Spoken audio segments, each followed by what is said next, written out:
कहते हैं इंसान का जब बुरा वक्त आता है तो उसे हर तरफ से मारता है। ऐसा ही कुछ हो रहा है मुंबई इंडियंस के कप्तान हार्दिक पांड्या के साथ। एक तरफ जहां आईपीएल में उनकी टीम बहुत ही निराशाजनक प्रदर्शन करती है, वहीं उनको ज़बरदस्त ट्रोलिंग का सामना भी करना पड़ता है और दूसरी तरफ उनके व्यक्तिगत जीवन में भी बहुत तनाव की खबरें आपने सुनी ही होंगी। सुना होगा कि उनकी पत्नी नताशा के साथ उनके कुछ विवाद चल रहे हैं और शायद ये विवाद उनके डाइवोर्स तक भी आ सकते हैं। आज की इस वीडियो में हम उनकी पत्नी नताशा की ही जन्म कुंडली का विश्लेषण करने वाले और विश्लेषण करेंगे कि उनकी जन्म कुंडली में से कौन से योग हैं जो कि वर्तमान में उन दोनों के व्यक्तिगत जीवन में तनाव को दिखाते हैं।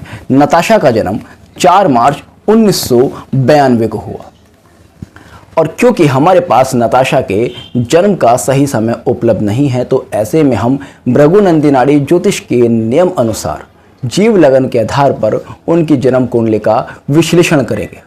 और आप देखेंगे जब हम जीव लगन के आधार पर उनकी कुंडली बनाते हैं तब यहाँ पर मकर लगन उदय होता है, क्योंकि मकर राशि में उनके जीव कारक शुक्र बैठे। शुक्र, मंगल और शनि तीन ग्रह उनके जीव लगन में है।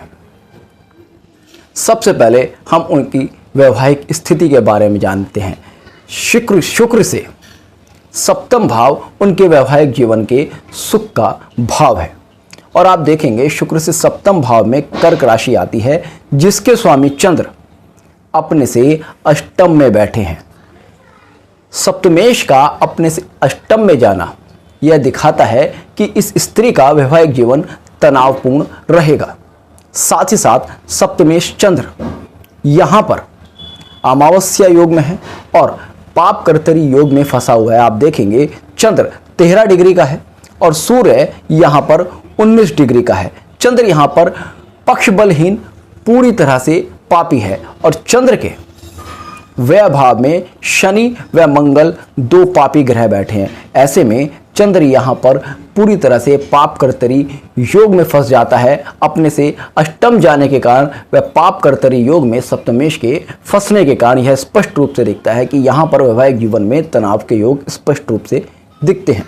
इसके बाद नाड़ी ज्योतिष में मंगल को पति का कारक माना गया है। नाड़ी ज्योतिष स्पष्ट रूप से कहती है कि जन्म कुंडली में जब तक मंगल पीड़ित नहीं होगा तब तक किसी भी स्त्री के वैवाहिक जीवन में डाइवोर्स जैसी स्थिति नहीं बनेगी। इस जन्म कुंडली में अगर आप देखेंगे तो मंगल भी पाप कर्तरी योग में फंसा हुआ है। आप देखेंगे मंगल से व्यय भाव में राहु बैठे हैं।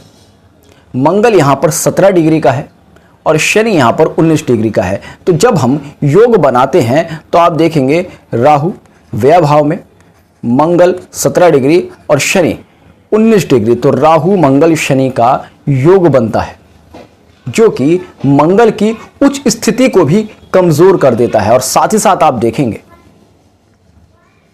जीव लगन पूरी तरह से पाप कर्तरी योग में है, क्योंकि आप देखेंगे जीव लगन के व्यय में राहु है और जीव लगन से द्वितीय भाव में चंद्र पक्ष बलहीन होकर बैठे हैं। पक्ष बलहीन चंद्र को पापी माना जाता है और सूर्य को क्रूर ग्रह ज्योतिष शास्त्र में माना गया है। तो ऐसे में जीव लगन मंगल इन दोनों का पाप कर्तरी में आना यह दिखाता है कि वैवाहिक जीवन तनावपूर्ण रहने की पूरी संभावना है।